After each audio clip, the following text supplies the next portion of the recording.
All right, welcome to the Catholic Couple Having Fun with Faith, Family, and Friends. I'm your co-host, Bobby Fredrickson, and with me, as always, my beautiful wife. Katie Fredrickson. I'm the convert Catholic, and she's the Cradle Catholic. And here we are on another podcast about storytelling. Super excited about this episode. What about you, Katie? You geek out over some random stuff. So It's not random. Stories are the most important thing that we can talk about and embody, and I think stories change the world. So I think us diving into it, thinking about it, and talking about it, we really don't have a plan, but we're just going to talk about our experiences. We never have a plan, really. No, we just kind of invite you into this conversation between husband and wife. I guess I'm a Catholic nerd, self-proclaimed, and we'll go from there. But let's start as we do with all things, with a prayer. In the name of the Father, and of the Son, and the Holy Spirit. Lord Jesus, we offer this time up to you for the sanctification of those who are listening. We ask that you guide our words, guide our actions, and help us to draw closer to you through the power of stories. That stories are so powerful that's how you taught your disciples. Help us to convey the gospel in a persuasive way that's engaging, that gets other people excited about the gospel. There's power in it. Help us unleash that power in the best way possible. We ask this in the mighty name of Jesus Christ. Amen. In the name of the Father, Son, Holy Spirit. I'm a little fired up. A little Southern gospel there. Well, my mom's family is from the Deep South. Okay. So well, maybe you were brought up with any kind of religion. So well, let me start with a story then, okay? Well, my mom, her family came from Mississippi, a family in Louisiana and Kentucky and Louisville and New Orleans. Okay. So that's not a story. I was going to break into a good story, but then I digress. All your stories can't be told on the Catholic Couple. Well, they can. They just illuminate what I was before. So, okay, let's jump into. Let's jump into storytelling and why we decided to talk about this. Well, number one, the rabbit hole that we went down is I watched a podcast about the Acton Academy, ACTON Academy. It's what they call disruptive education, which is a totally new way it's a new and / old way of doing education. Their model is based off of how education used to be, which was in one schoolhouse, all ages together, in a different model than just the teacher at the front of the room and then just lecturing to the kids and sitting 8 hours with bells doing just, desk work mostly all day. So this Acton Academy came out from this couple, this husband and wife, I think Jeff Sanderson or something, his wife, but he also teaches a business school, an MBA program out of the University of Texas, and it's like ranked the best by Princeton Review. Long story short, this Acton Academy is totally rethinking the way education is meant to be done. And the whole premise that piqued my curiosity is that they describe the students not as students, they call them learners, but that they are all heroes on a hero's journey, that everybody is important and everybody has a role that, they don't say God per se, but that everybody has a destiny to change the world. Well, that they're given gifts, unique gifts and talents, then they have to discover what those gifts and talents are and learn how to apply it. I kind of listened to part of what you were listening to, and they did was they were the hero on their own hero's journey, but that they were in the process of finding out those unique gifts and talents to unlock right in their potential, which I think was a cool premise. Well, their actual motto is, we believe that each child has a gift that can change the world in a profound way. Mm-hmm. We believe in closely connected family of lifelong learners. We believe in learning by being, learning by doing, and learning by knowing. Mm-hmm. So a lot similar to like at the Montessori, but then the people transfer out of Montessori. It's more like a pre-K or preschool, like early. Some Montessoris are through. Some do, but most people don't. They go to a traditional school. Mm-hmm. So when I heard that, I was like, that's awesome, because life is a story. We live life through a story. So what attracted you about this was that the hero's journey idea. Can you, if someone listening doesn't know what the hero's journey is, can you elaborate on that? Yeah, so the hero's journey, if you're familiar with like Joseph Campbell or any story. Basically, it's a V-shaped story. So there's a person who's starting off, and then tragedy happens. Something happens, a descent. Then you go to the descent, and then they have to embody some kind of virtue or heroic activity or bravery or courage, some kind of something to overcome whatever, whether that was an illness or a setback or something bad happened to them. Then they overcome it, and then they rise to the top, and then it's like And they're usually accompanied by others. in accompanied this by journey, others, right? but they're basically So it's basically every good basic story. It's what they is call a like a hero's V-shape. journey, right. It's a hero's journey. So, but I think what catches my curiosity about it, because I'm captivated by stories. It's like everything we do, we wake up in a story every day. We wake up and every day we talk about our days. When we sit down at dinner every day, we have what we call high, low, buffalo. And it's like, hey, what happened in your day kind of stuff? What was the high? What was the low? What was something that was interesting? And what stories do is distill the important stuff. That's what makes it into the story. It isn't like, okay, I don't come home and say, yeah, I went to school. I punched in. I took my lunch and I put it in the fridge. And then I went, I talked to this guy, I talked to the mechanic, and then he came back. And then I got my truck. I did this, and I did those things. We don't talk about those things. That's just that's actually my day. But I'm usually giving you something interesting or something that had to do with something interesting. Not like, hey, I folded my socks and put my clothes away. Things that like, oh wow, at work it was so crazy. This fire in Canada, it's like so hazy, and then a tree fell on top of 2 cars today, and they almost died. And then there was a car on fire, and then all this stuff was going on. Like we tell you the kind of exciting kind of like things. Oh, the firemen showed up and they saved the high the people. lows and the buffaloes, right? The things that are good, the things that are bad, and the things that are interesting in between. I think that a good story will grab someone's attention and make something relatable, whether or not I ever would have experience as that person. I can somewhat imagine, the scenario or put myself in the story. So like any story, any good story where, let's just look at like Marvel, none of us are going to have superpowers, right? Like the superheroes in the Marvel comics or any of those movies, but we now can imagine what it would be like if we did, right? And certain scenarios, or maybe make it applicable into life, of to have a different kind of maybe how we would address a particular situation by kind of taking some of the attributes like you were talking about in the hero's journey, right? The things that someone would need to cultivate in their own life in order to overcome the certain obstacles. Those are the things that, like you said, if you distilled it down, you really could find where those nuggets of truth are, or something applicable to your own life, even if it's something so the opposite of your life, right? Yeah. So like how you love like those zombie movies or TV shows, or when I was doing our wedding planning, I watched like Star Wars because it was the opposite of wedding planning, but it was still a way to, you probably still could distill certain virtues and good and bad and not things that you like can. that from it. That's why we like them. It's not that we can. It actually because you do. We do, and even if it's a make-believe character, so that's what the power of storytelling does. I think it was Plato who said 2,500 years ago that he who tells the story controls the world, controls the culture. So what the stories that we tell is what moves and guides people. So they've done tons of studies, and if you go on like TED Talks, that's what most of the talks are about. They're telling stories. People who give presentations, or speakers, or writers, or people in movies. It's not good speakers captivate an audience by a story. Like Father Mike Schmitz has some awesome homilies. A lot of the times he'll start it with a story about someone else. Yes. Then he'll go to the nugget, right? The good part of what he wants you to know. But then he finishes with how the story ends. You could really bring that nugget to fruition, right? So there's a pattern. There's a formula. So what they've come to realize is that there are some things that actually happen to your brain when people are telling you stories. It's like these lessons, like whatever it could be.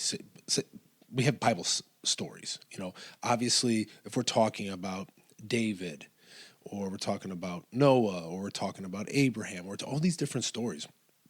What ends up happening is that we just by listening to these stories of like I want to be someone like that, or Or I don't want to be or you someone like don't that. want to be. So That's what even the stories yeah. that are not the hero's journeys that are like now are big, or the anti-heroes, but what they still do is that they point to what not to do, even an anti-hero. I would explain to my students all the time, especially when I taught salvation history, that the Bible, yes, there are specific sections that say don't do this and do this. Yes, absolutely. You know, we have the Ten Commandments and Leviticus, right? that say all that. But the majority of the Bible, especially in the Old Testament, is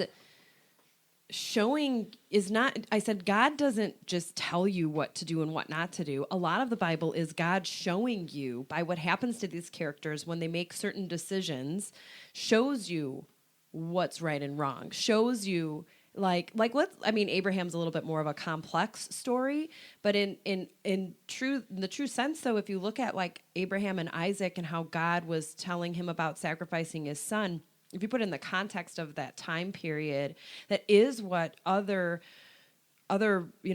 pagan religions would do for their gods. So God saying, yeah, I want you to do that for me, seeing if he would go that far, but then also saying, but I don't want you to do that, was setting a tone to say, but I don't want you to do that for me. That's something that God would not want you. Truly, God would not want you to do. He didn't have to come out and say human sacrifice is bad. I mean, it's an implicit by the actions of the people in the story and by God saying, no, I don't want you to do that, is still a but even like that story, there's we have the four sense analysis. Yeah, that's so like where he is so the like Christ-like figure. Yeah, so but not even that. It's like, God's okay, you're provide going to sacrifice your son. Okay, that doesn't necessarily mean you have to kill him. Is how it would relate to us. Like, you sacrifice your son, you give him up. It's time for him to become an adult. You trust him to go away to college, and you're sacrificing him to the world. There's all different little things that you distill, that you pick up from it. That what happens is, in these characters, you start to assimilate into the story, and you don't even know it's happening. That's just the way that it works. And then what happens? They've done studies on this. Then you begin to identify with the characters. Then it helps you to empathize. Yeah. So that's how.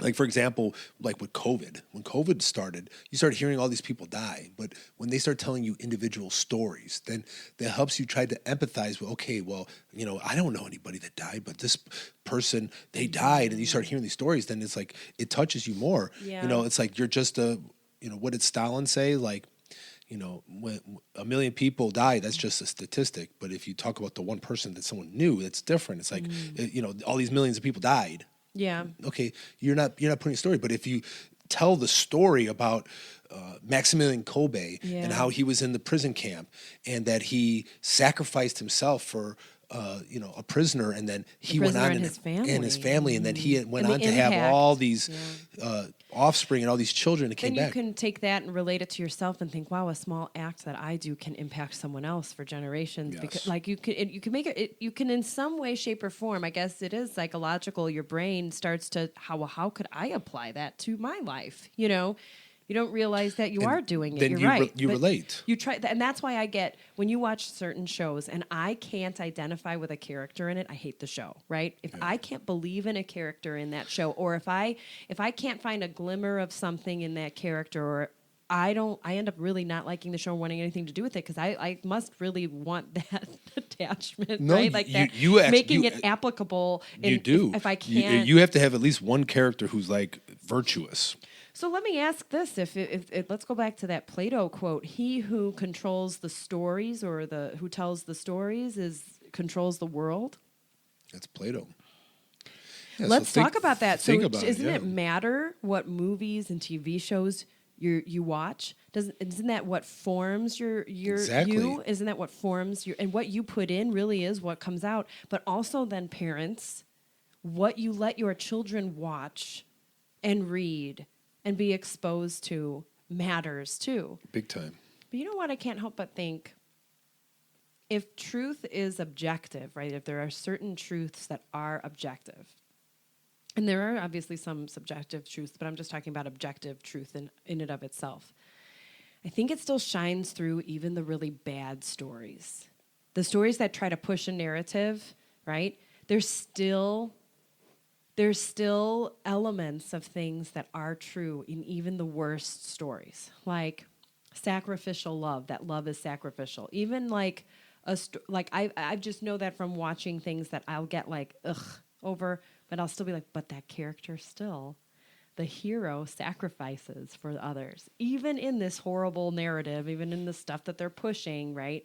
And sometimes the stuff that they, you know, how they'll like today they just try to almost hit like a criteria agenda, like, oh, we're gonna have one of these in this episode, or we're gonna have one of this in this movie, and you could tell it just doesn't fit.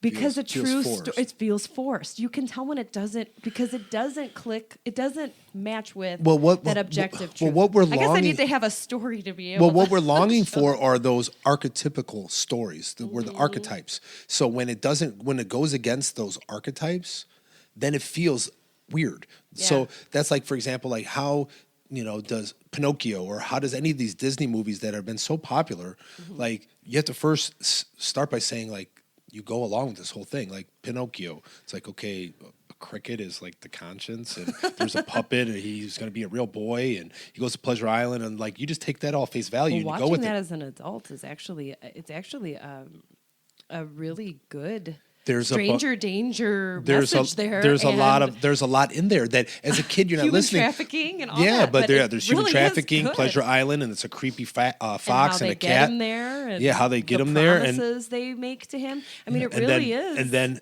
then what? Then Pinocchio has to save his father from the belly of the beast, like Jonah, and all these things. And Jiminy Cricket is JC. It's like your conscience. He's kind of like Jesus Christ, talking, telling him the right things to do. There's all these things that are in there. But the thing about our faith is that Jesus Christ is the archetype of archetypes. He's literally an archetype. Like you can't go any lower on a story. Like he was literally the like hero. The OG. He is the hero's journey. He came. He's in heaven. He comes down, becomes a baby. Everybody's out to try to kill him. He disappears in a humble life, kind of like Luke Skywalker, like they took that from it. And Harry Potter's hiding under the stairs because he's with the Muggles, or Luke Skywalker's living with his aunt and uncle. No one knows who he's a Jedi. And Jesus Christ is living with Mary and Joseph, just going about his regular life. You don't hear much about his childhood. He's not making any waves, until he's 12 and he disappears. And then he's teaching everybody, kind of shows some flashes. And then it's another 28 years. He's chilling out. And then all of a sudden, he's tested. That's always usually what happens in the hero's journey, is that then there's that moment of testing. It's like, okay, you got to overcome. And what is first thing he does in his ministry? He gets baptized, goes into the desert to fight the devil for 40 days. Here it starts. And then it's like the Rocky montage, like, dun, dun, dun, dun, dun, dun. I don't eat bread, bam, bam, bam. Then he's like, all these testing and all this stuff. And then he comes out victorious. And then what happens? Then he does the rising and falling in a different way that we don't understand. It seems upside down, but he's betrayed by his friends. It's like, it's nothing worse than that. You're killed in front of everybody, executed, naked, mocked, spit at. Everybody deserted you, and then you're dying in front of your mother. It's like the worst of the worst of the worst of the worst. Like it can't be a worse story, like a worse way to die. Right. And what happens? He descends again. Down. Sometimes you have multiple up, downs, and then at the end, the victory, he descends, defeats death and Satan, and frees the those in Sheol, in hell, and then rises again the third day. Then it's okay, teach, and that's part of the hero's journey too. Is that they also, after they went through this trial, they went against, they overcame, then. If you just keep it to yourself, then it's not really much of a hero's journey. The hero's journey also means that there's always somebody along for the ride. They're along for the ride, but they also share it with other Mm-hmm. people. Yeah. It's like, okay, you're going to go save the virgin, or you're going to, from the dragon, like in Sleeping Beauty. It's like, you're going to go and defeat the dragon so you can save the virgin and then get the gold. And then you got to bring it back to the village. Or whether that's just information, you learn something to share it with your so that people. your journey in your life affects others and is meant to help others. So like it's kind of like your purpose, right? Your purpose is to know, to love, and to serve God. And you serve God with your gifts and your talents and what he has given you. But you have to find that, and you have to cultivate that, and you have to work on that yourself. And that how do you serve God? You serve God by serving others. So we're called to know, love, and serve, right? And so as we cultivate and make and find those and harness those gifts and talents that God has equipped us with on this purpose, right? Then we're meant to give it out to others, not to just keep it to ourselves, right? That it's almost like every good story is going to have this general narrative that gives those very obvious truths if you really think about it, you know? Yeah, And that's what I those mean. are the ones that that's why if it's a good story, they're It's timeless. timeless. They stick around. Those are Exactly. what classics are. Those are deep. You know, there's other things that are not. They fade away. They do. Like Pinocchio. These stories will stay. And I Lion really King. like Pinocchio, Bob. Well, there's been a lot of. I've been listening to a lot of people who are into stories talking about it, but also that these biblical stories that we have lost them. That we don't tell our kids enough about these stories. That we don't tell stories, you know, that help to teach lessons in a way through characters, through stories. It's one You thing. don't think we do? I think we do. It's just in a different form. I think I, there's a I different think medium. I think in children it's way different. I think that we have to obviously model that behavior and show it to them. That they're not going to learn ethics from school. They're not going to learn, hey, do this and do this. That's going to have to start at home. But how do we teach that to them? Just tell them, don't do this and don't do that. No, we model it. I think It's they learn it at I school, do, we too. do, you do. I think Yeah, they but you learn it really at school, because in Catholic schools, that's how they get it's- socialized. But actually, what's right and what's wrong should come from mom and dad, because if What mom if and it dad, doesn't? I mean, I worked in, well, in that schools that's what where that happens. If didn't mom and dad happen. aren't doing that, that's where the problems come from. Because if I'm telling you to do this, but I'm not, I'm doing something opposite. I have to also embody it myself. If I'm not doing what it's like, do what I say, not what I do. That doesn't work. Well, I worked in my the beginnings of my career as a teacher. I worked in really rough areas, and I had students that really didn't have the best home lives, if they had a home life at all. So Yeah, they where can get do they social. get They can that? get socialized. Yeah, grandma and grandpas and stuff like that. But I think I think where we can help the culture is telling better stories, starting with the Bible stories. That we need to do a better job of conveying those stories, not reading, depending on age appropriate, not just reading the Gospels to them, but the whole entire Bible, but telling the stories. We actually got a good book. I was reading some, and each chapter is by Bill Bennett. He was the Department of Education chair for Reagan and Bush, but he compiled a bunch of these stories. And I'll put in the show notes what the title is. But each chapter is a virtue or something that all the stories are trying to convey the message, whether if that's courage, whether if that's bravery, whether that's humility, whatever that is. There's a bunch, including Bible stories and very famous fairy tales or Abraham Lincoln or historical characters. And it's painting a picture, and the kids loved it. Like Aesop's fables and all these different things, is that kids get the lessons from stories. I think it's called the Children's Book of Virtues, and it's just a treasury of. It's a huge, thick book. I got it at the Yeah. thrift store. It's like I'm it's finding it on thrift books right now for $4. yeah. So we'll link to it in the show Yeah, notes. I'll link to it to But the show these are good. It's a good start.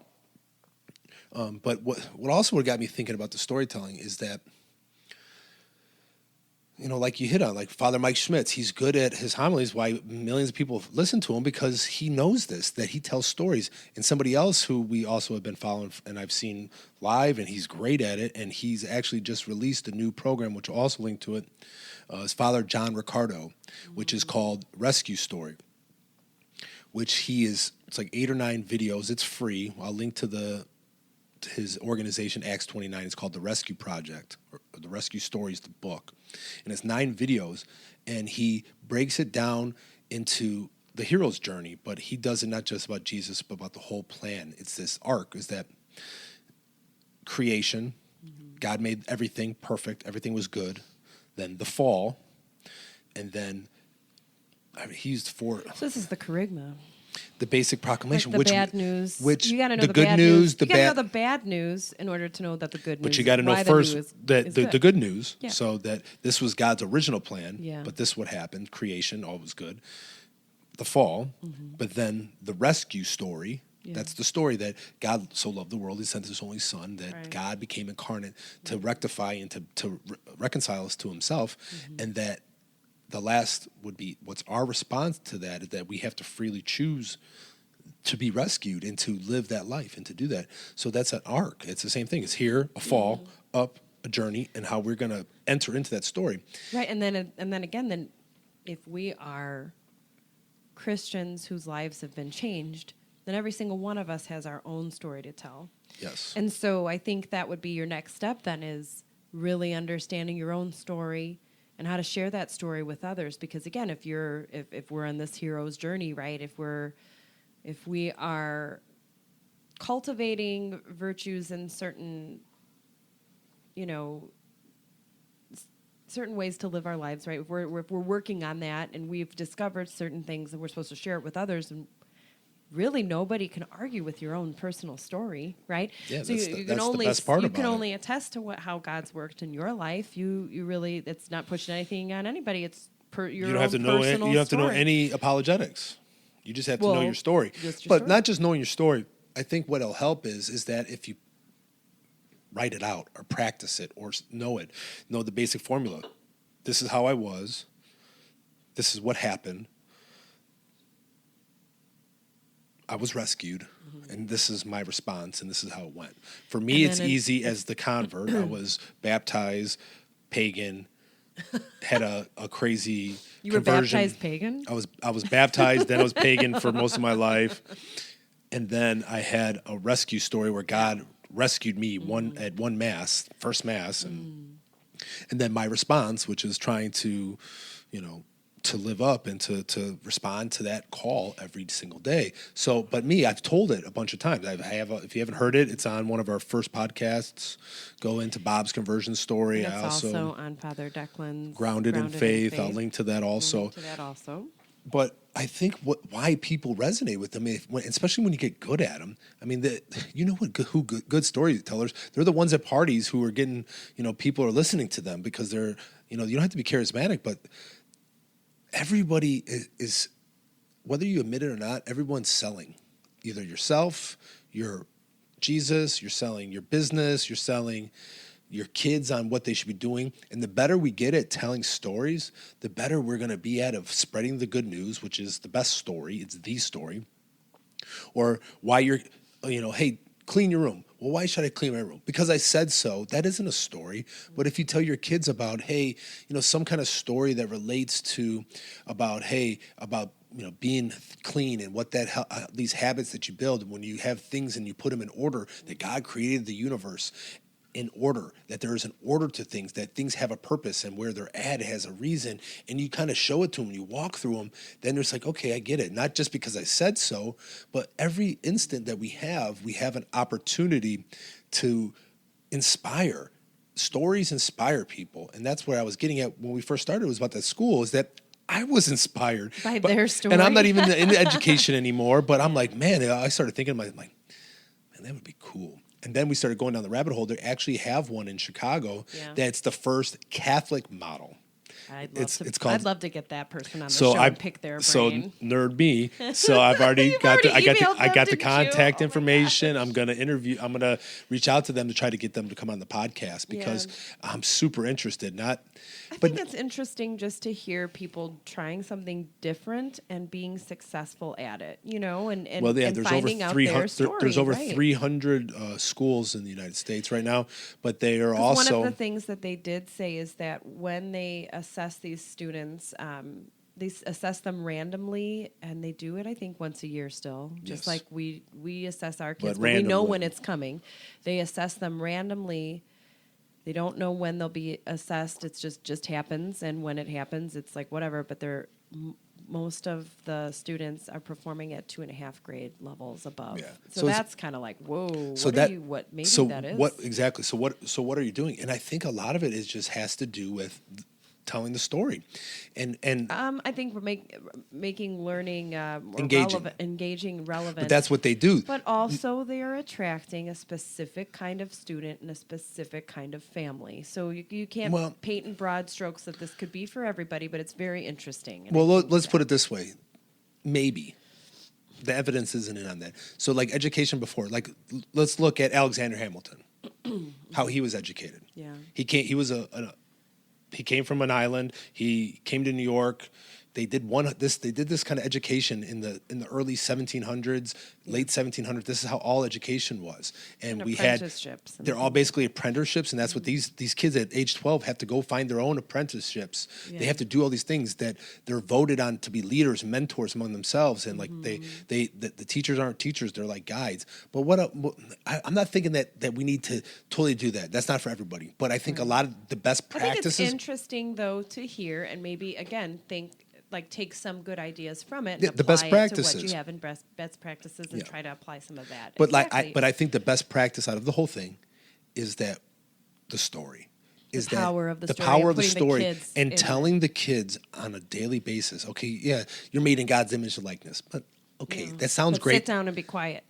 Yeah, you're a child of God. You're made in His image and likeness. Okay, yeah, that's true. But what does that And it's- mean? And exactly. if you equip and say you have a purpose, and And- I'm here to help you find it. And they call them, Oh. and you're a hero and you're a genius. They call them heroes and geniuses. That every kid is a genius and has that potential through hard work, and it's helping them to grow. And it's not through Pretty competition. cool. I'd love to talk to that. Yeah, to so I'm that super principal, interested. to be But honest. I think part of what also piqued my interest was that, so like when they do they call them studios and they have squads, and that like when they're doing their, it's all like 4 to 6 weeks at a time, and it has like one big problem they have to solve. And what they'll do is like if they're doing like experiments, like they'll turn the whole studio into like they're at Menlo Park. They're like in Edison's studio, like they're entering into the story. Like they make it like they're part of the story. And the Right. teachers, they're literally not allowed to ask questions. No, they are. No, they're only allowed to ask ask questions. The teacher is questions. not allowed to tell them anything, but he'll only ask questions. And the kids are trying to help them learn for themselves and how to think. Yeah. Which I think that's there's room for that. You don't have to room. disrupt the whole education. Obviously, huge schools is very hard. Yeah. But these are just some things that started getting me thinking. It's like, but how else can we inspire? I think that it's important to look at how they're successful is because they're bringing in this idea of not only a story but also the hero's journey and giving people purpose and letting them know that no matter who they are, they have a purpose, they have gifts, and they have talents. They were created for a purpose, and they have to find that. And I the think that's purpose what is our to world- change the world. Our world is missing that so much because our world in this postmodernist thought, right, is like doom and gloom and negativity. and that's okay to sit at home and do nothing. And, that's- you're okay and the way that you are. And you have to unleash your own self. It's all like finding it in yourself, which is so. First of all, that's a lot of pressure to rely on yourself to find out yourself, like inner. You know, well, what I you mean? didn't create It's yourself, so how can so you figure much- that out? Your purpose. Right, and just it's so much focus on me, right? Instead of not yes me, but me who was created for a purpose to help others, and I have to find my gifts and talents in order to help other people. That's so empowering in a different way. It doesn't come from me, right? It's outside of me. While it gives me intrinsic motivation, it's from an external something bigger than me, something bigger than myself, which is what we're made for. So this internal focus on you do you and finding you and you're even like the latest I don't know, the last Frozen movie, that was what it was kind of like. Propaganda. I found it because the first one was self-sacrifice, the sacrificial love is at the end, but the second one was she's constantly being called, right, by this voice, and you're like, oh, something outside of her, calling. It's probably her mom. It was her mom. It was also her, and looking in the mirror, she finds it in herself. It's like, No, yourself is not your hero. Like, you are not all you have. Like, that's a lot of pressure on Well, you. not only that, but what happens when it goes bad and you caused all the problems? Then who are you going to consult? Yourself? Like, you got yourself into this. Get This yourself whole out. like focus on me is like what we are just. I mean, and again, I don't want to like. I think the mental health industry is important. I think therapy is beneficial if you need it. If you go to the right therapist, that helps you get through things. I'm not saying that at all. However, this heavy push on mental illness awareness, it's good, but it's also a very heavy push on me and my problems and Internal me and how focus. an internal focus, where I think a lot of those issues could be solved by externally focusing on others, Well, right? that's so I what think- changing the world means. Not Yeah. not me changing the I all mean, about me and what I'm going to get, don't so think I can there make was- money and right. do this. I Like, don't no, think there was- you're made to change the world. Right. I don't think there was room for anxiety and depression in the greatest generation in the 1930s and 40s when we were battling the Nazis, right? It's like, no, let's put that aside. I'm going to fight against this evil, right? I think we're too comfortable. There isn't much to get up and fight for because everything's done for us, you know? We even have robots that are trying to think for us now, write things for us now. I mean, that's disturbing to me. I think that human beings need to have a little bit of resistance to show them that they can rise above and that they need to do a lot of things on their own in order to see what they're capable of. I think a lot of the modern technology is awesome, but we got to be really careful what we're allowing. Modern technology should help us.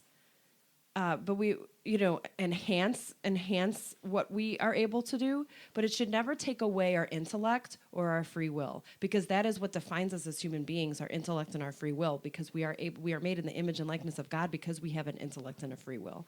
And when we start to give over our intellects and our free will to a false intelligence, to an artificial intelligence, that's scary. That's slippery slope. I didn't mean for it to turn into that. I Sorry. digress. I know.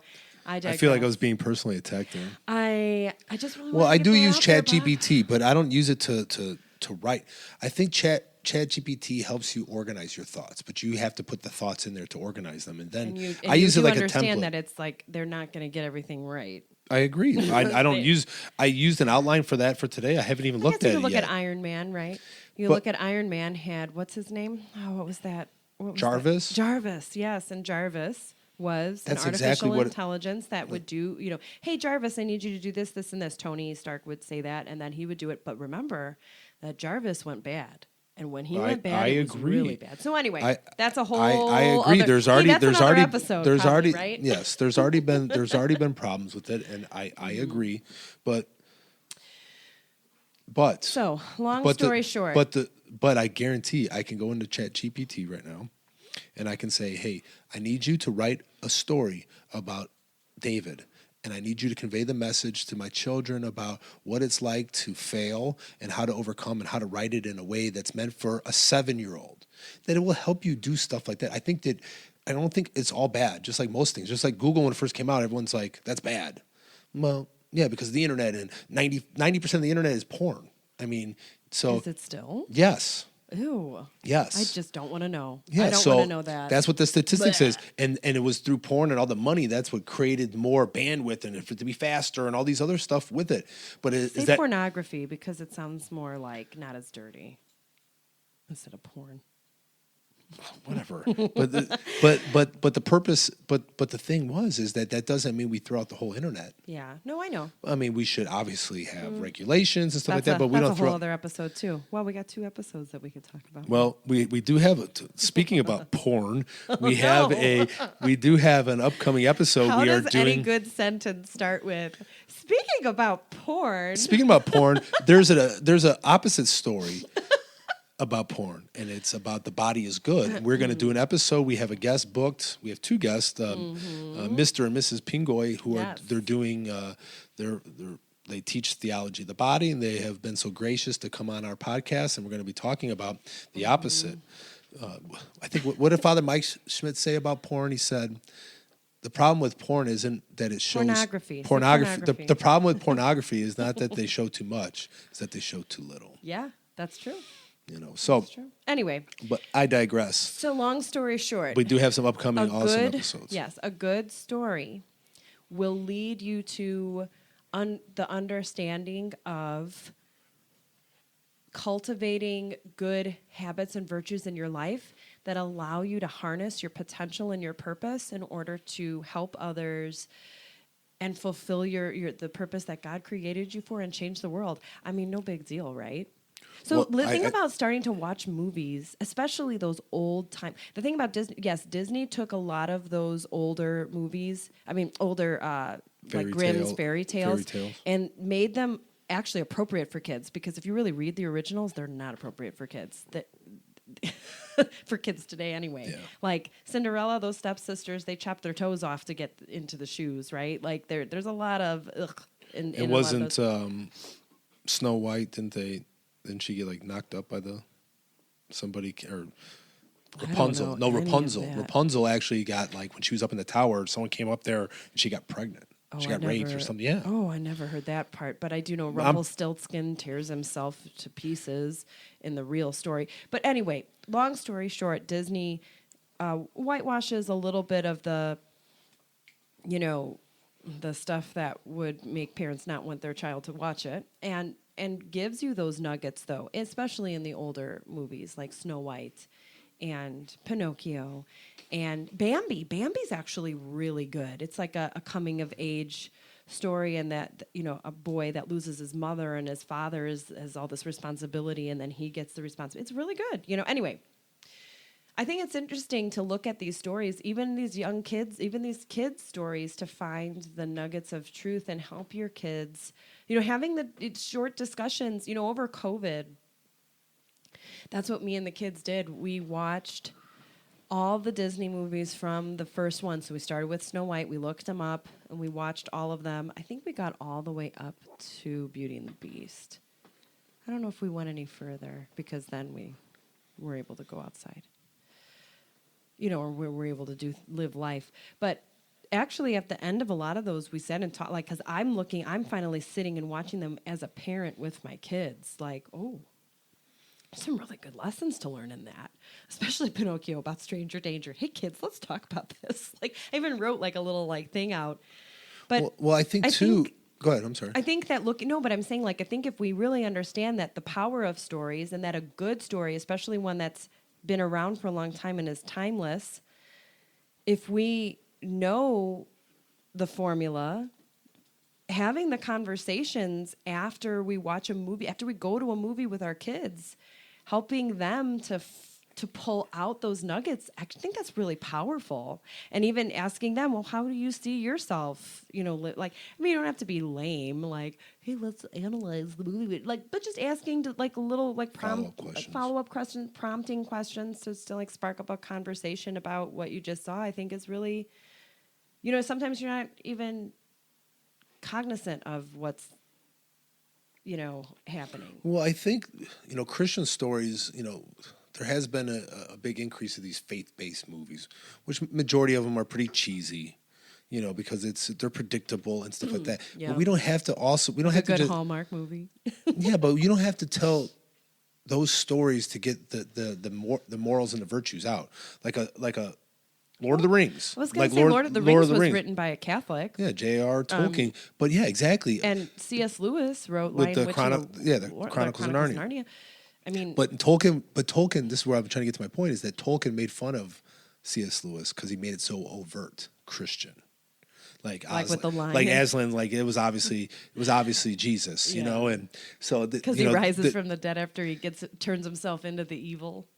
Well, it's just that he just in Lord of the Rings, like you got to look for that. It's like it's kind of like it's like who's your Christ figure in that? Yeah, it's like. Well, once you also know how to do a force sense analysis, you're trying in the allegorical sense. You're like, once I unlocked that for the students, it's kind of like fun to find the Christ figure, the typologies of all these different, of Mary, of Christ in these priest, stories. prophet, and king. It's really cool that was always really In all these stories, fun. if you know this hero's journey, you it's all pretty predictable what's going to happen. Yeah. All the stories. That's why you like them. Yeah. Because if it doesn't follow that formula, then it's not engaging. If it doesn't follow these archetypical motifs or the way that things are, then you find them boring and they don't last. You just don't like them. You turn them off or you don't follow along. That's like some of the best stories. Like I really got into over COVID was Breaking Bad, which, I tried watching it a couple times and I couldn't get through like the first couple episodes because it was just so drawn out. This one, then the guy's like making meth or whatever, and then but he's like doing meth and he's like the bad guy. But then here comes this character, the teacher who has cancer, and now he's in his moral dilemma that he's going to die. He doesn't have this money, and he's trying to find ways to try to set up his family for when he's gone. And then one bad decision leads to another, and it's just like this journey of this guy who was good, and he had this idea, and his business got stolen from his partner, and now he's rich, and it's like all these things are going on, and then he just kind of gets in this thing. So it's just like this up and down like story, and then like people will be engaged for 8 seasons and binge watch, all day long of these shows because there's something that something in that character that you root for, or you can relate to, or that you're in something that's interesting, or something that you want to see happen to them. And you got to have an antagonist. We have the devil, obviously, but you got to have if all the shows you watch, like I hate that guy. Why do they have? It's like you have to have that character.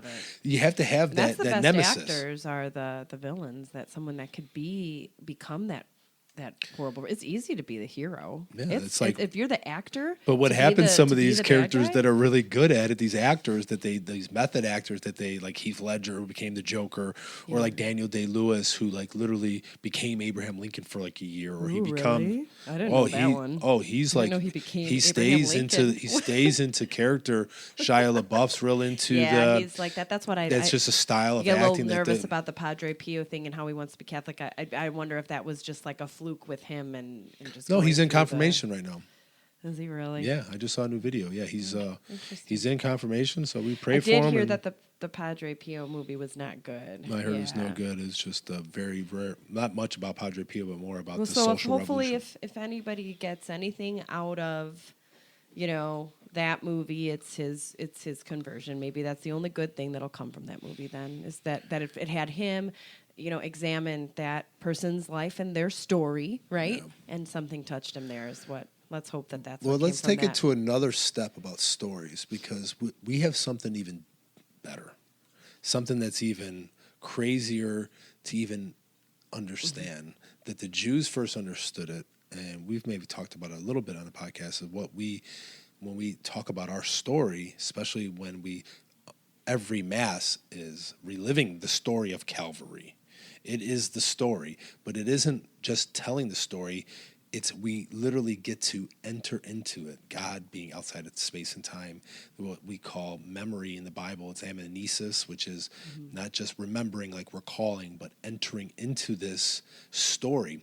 That's why rituals are so important, is that we get to participate, not just listen and be passive during Mass, but we literally get to participate in the Last Supper and to be at the foot of the cross, and then to receive the resurrected Eucharistic body of Jesus, and that we literally, heaven comes down from earth and we go up to heaven, and we are there among the saints and the angels, that we actually get to participate. And when we understand that that's what it is, that we are entering into the story, that we have this time machine basically, that we can jump and go back into when Jesus is there and be in heaven at the same time, and be outside of ourselves and be united to Christ and to the whole church at the same time. It's like, once you start to understand that, Mass becomes different. It's not just, oh man, the music stinks and the homily's kind of not that good and he's not a very good storyteller.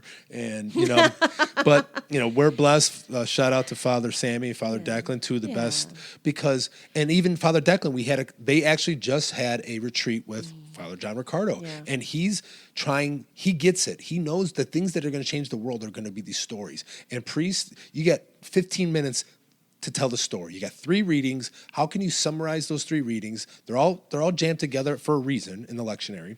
How can we take those stories of the gospel and how can we start with a story? Doesn't have to be a joke. Doesn't have to be funny. It's nice with a little bit of humor, but more people are moved by, a sacrificial story, or, Father Declan told a story about, a prisoner in the concentration camp. I don't know why that's always one. Do you ever notice that? Because World it's War II archetypical. No, World War II stories in general. Well, because are they're always captivating. Like when you hear about the stories of these, why is that generation like my grandparents? Well, it's not so far removed. It's still You in think our. that's in our, what it is. We yeah. have people that we know that lived through it, That but lived through it. but it's far enough away Yes. to where you can't really. So touch that's why you're it. not listening to Is World that War what One it is? stories, because I didn't hear anybody. No one ever told those stories. Like Yeah, but my grandfather. World War II has a more tangible evil in it. I think. Yeah. I mean, World War One, not so much. World War II has an actual tangible. Well, that's why the evil story within it. grips Maybe us, that's what because it you is. have 'Cause obvious there's good and nothing- evil. You have the you have an nemesis. You have Hitler, obvious- Stalin, yes. Mussolini. This isn't just the political. Japanese kamikazes. Yeah. You have this good and evil. Yeah. In the story, and that's the thing about. That's what Father John Ricardo understands that. So the way that he starts off his whole thing of the story, he talks about D-Day, and that is Jesus. He compares D-Day to Jesus coming. Is that when D-Day happened in June 6, 1944, that the Allies, that this was the good news. Like they wouldn't read that, hey, the Americans, the Allies, just came in and invaded Normandy, France, and took the beachhead, and they're marching on. But the war would go on for another 6 or 8 months before it was over. And that's what Right. That's what we're in Jesus that right won the now. victory. We're in that mopping up period. So he uses Devil's that. going down So swinging, so right? what we need to do at telling the stories is to share what he says is the way that we see the world, and try to not only do that with our children, to do that with the people that we talk to, especially if someone comes to you and they have a problem about, hey, my kid's doing this or whatever. Someone comes to you for advice, like, first establishing with them, like, hey, can I explain to you how I see the world, the lens which I look through, in the eyes of, hey, It's so important to say, I'm going to be coming at this through this worldview, and especially in a And if time, you don't in a wanna time hear like that- today, especially in today's culture, which is moving so much farther away from, more, not, every generation is going to have its ultimate evil, right? But I think that in general, our culture and our world is definitely shifting from any kind of Judeo-Christian values, right? So it's even more so to say, well, if I'm going to explain to you my perspective on this, it's important for you to know my worldview. This is my worldview. But shouldn't you know your worldview? Shouldn't you be able to speak and articulate to your worldview? Do you know the Catholic worldview? Do you buy the Catholic worldview yourself as a Catholic? Do you So I would truly understand it? definitely recommend this, because that's Yeah. what he does. He helps you run through what that gives is. that Catholic worldview. I mean, how many people have actually sat down and thought about their perspective, where they're coming from, and how they see the world? They really don't. Or sometimes they don't understand how someone else could think differently from them, because they don't understand that other people have a different worldview than they do. Or they think, Well, that's part of the problem of disagreeing with people, is that, oh, you're just judgmental and you're a bigot and you just don't understand. Well, though, this is why I believe that pornography is bad. Well, it's not hurting anybody because it's just me in my house. I'm like, no, but the person who's doing that, you don't know. There's a lot of sex trap. There's a lot of trauma and a lot of other things going on there. But this is why, because we see everyone is not used. People are to be loved and things are to be used, not the Yeah. other way around. Right. So this is where I'm coming from. Not because I'm trying to be a prude or Right. whatever, but this is the way that we see the world. Right. And I will say that all Catholic perspective when it comes to social teachings, pretty much every teaching, that is the fundamental basis. If we were to boil everything down, it is inherent dignity, value of the person. That the person Yes. has individual inherent dignity, value, and worth, and that because of that, this Yes, but- specific action. But violates according to this that. episode, that's fine and dandy. But when I hear that, I kind of now, because you say it so much, it's like my eyes want to roll. Why?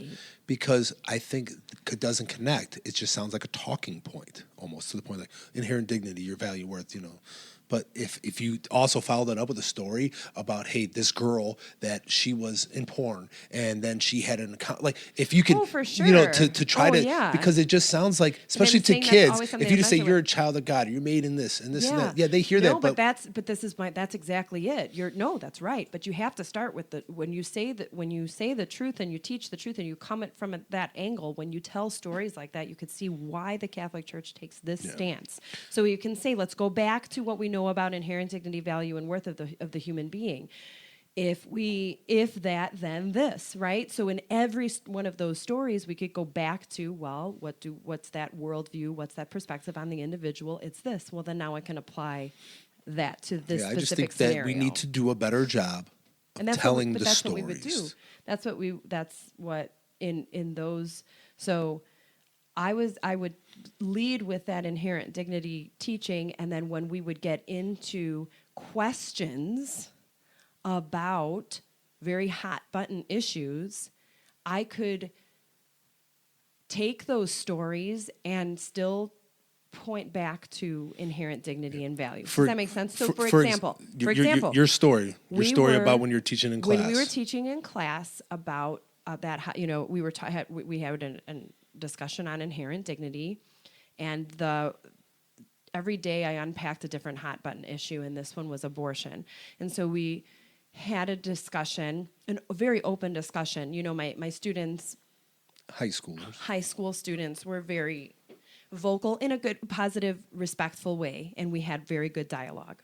And this one girl, just really spoke up and said she just, of course, the talking point, if you want to talk talking points, on rape, right? Well, what about the exceptions? This was 2 separate classes in the same day. God was really working that day, And so I just let her, share her piece about, her opinion that if a 12-year-old was raped, that's like the talking point story, right? 12-year-old was raped by her uncle. Use the rare occasion to try to do the whole thing. I still stood by saying, well, unfortunately, that's, unfortunate what happened to that girl, but...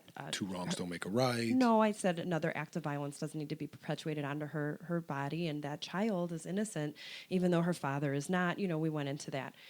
And I had a girl raise her hand, and she said, well, my mom was raped. And she, she chose to keep me. And everybody... Because that's her story. But you know what? She did not. She wasn't angry. She respected that girl's opinion. She actually, I don't even think what she was saying, I don't think she even realized what she was saying was shutting down anything, really. Like, she just said her story very plainly. And, well, my mom was raped and she chose to keep me. So, some good can happen. And how do you and you can't argue. We can say, you know what? Yeah, but you should be dead. No, of course not. I mean, it was kind of cool because it was right before the bell was about to ring. So then those people had to marinate it. That's why her story would probably, who knows how would that move people, right? And so I the bell rang, everybody left, and I said, you're very brave for you didn't have to share that, and I really appreciate She's like, oh, that's okay. Like, she really didn't think anything of it because that's her story. She's not running from it. She was chosen to have life out of love, even in a horrific event that caused her life, and it was kind of really beautiful, but I don't think she even realized the impact of her story and her words. Another one was same scenario, which is kind of odd. Different class, different group of kids, a different period, and I'm, again, speaking to the same the same lesson because I just taught the same thing 6 times, right? It was a different period, different group of kids, and instead of bringing up the whole incest incest rape 12-year-olds thing, they brought up, what if a child had disabilities or, couldn't live a functioning life? Same thing. So again, it just talked about that value, that who are we to be, and same thing. A girl raises her hand and she said, well, my mom was told that I was going to be having all these issues, and and she was about to have an abortion, but my brothers begged her to keep me, that they promised her that they would help take care of me. And I was born I had none of the problems the doctor said, and I mean, And that I'm in high happens a school lot. with you guys, and again, this same scenario where the girl kind of said it very plainly because that was her life story, right? She probably had said it so many times. She wasn't emotional about it or anything. It was her family's story, right? My brothers fought for me, and here I am, and nobody really could say And anything that is after that's that. a hero's journey And, that she was. you know, She had to. The mom's. That's a hero's Yeah. journey. She all against the odds. The Yeah. doctors are telling me it's gloom and doom, and she prayed probably, and she Right. got time with her family, supported her, and she overcame. And look what happened. Yeah. That's the hero's journey. And Her not mom only is a hero. that those two girls' stories, because that was early on in my teaching this in my position when I taught theology, that I was able to speak to their stories when I taught the same lesson in years to come. So like And I now would you're be sharing it on the and now I'm podcast. sharing it on the podcast. It's now become kind of my story and how I overcame those obstacles of someone using certain narratives that are going to pull at your moral compass a little bit, give you a little bit of a moral dilemma, well, what ifs, and it still helped me to steer and navigate the conversation into the truth and use specific life examples with my own students that they really could relate to and see. I'm not going to say who they are, but there are people at the school right now with these stories. And so then it made me try to find other people's stories with the same thing. And you know what they did? That was around the same time that they did that Super Bowl ad where it was all the people that survived abortions, right? And it had this whole commercial of all these people. And so I actually put that as part of a project that they had to watch and give feedback on that video and their thoughts. And, it just made me seek out, I wonder if there's similar stories to that, to tell that, specific position, that specific truth in a way that can be relatable.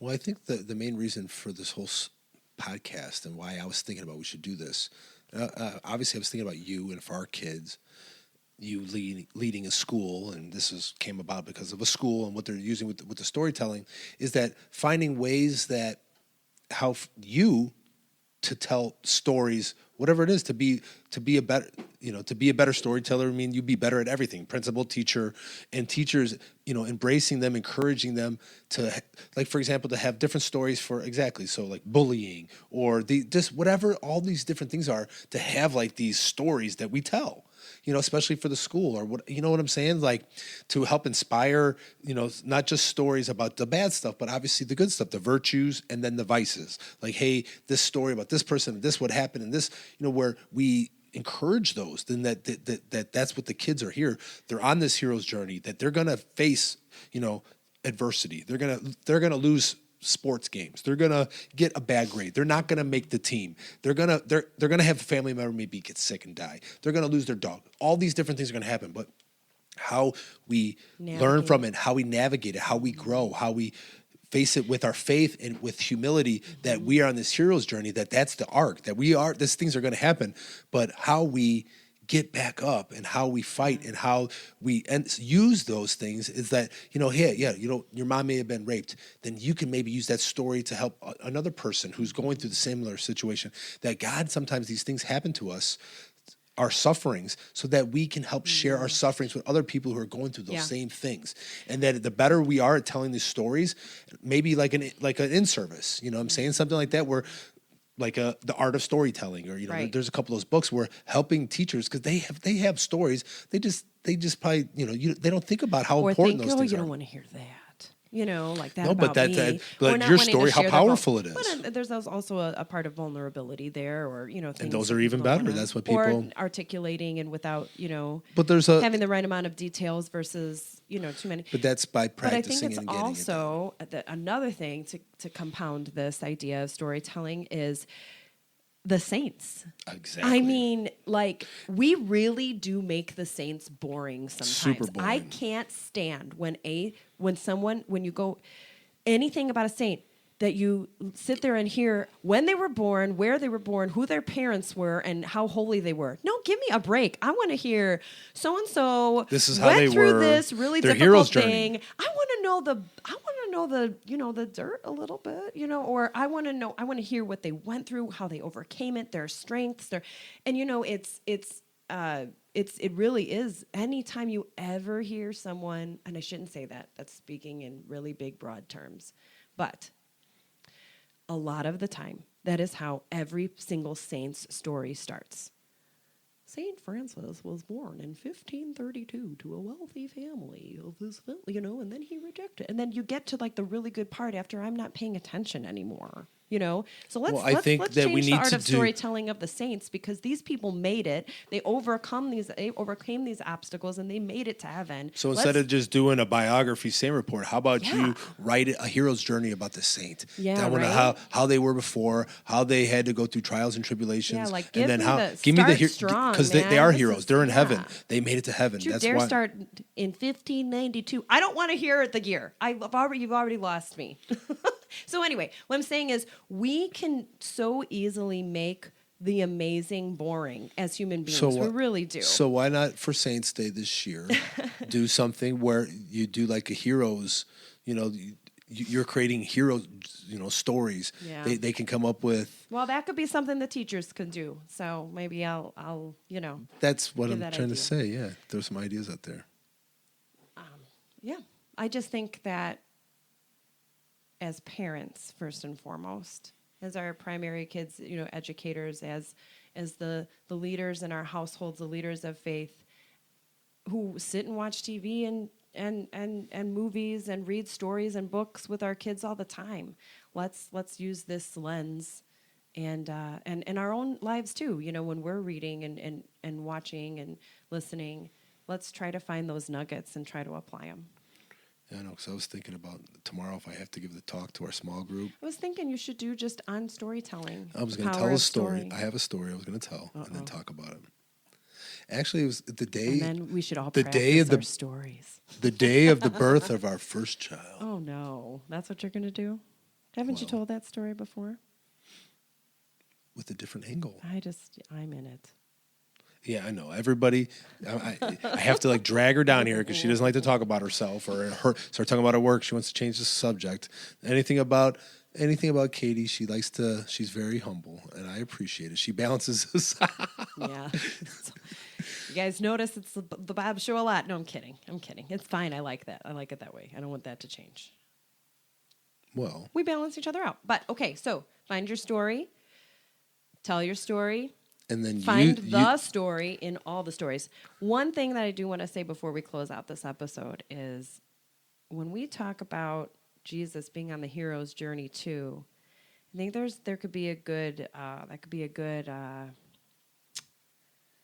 softball to an atheist, right? Or someone who could just say, yeah, he's just another one of the many hero's journeys. Because I have heard that, where there's other mythological stories representing a similar thing, right? There actually are. And pagans have different stories of the same. But I think you nailed it when you said that he's the archetype. Like when you really look at it, it really is the most basic of the basic, and that actually so much of that's why he's of every good story has the same components Yes. of Christ's But story. but And Christ's ours is story actually starts archetype par excellence. Yes. in our hero's journey, if you will, or our story, or the story has to start at the beginning of time, because there is no.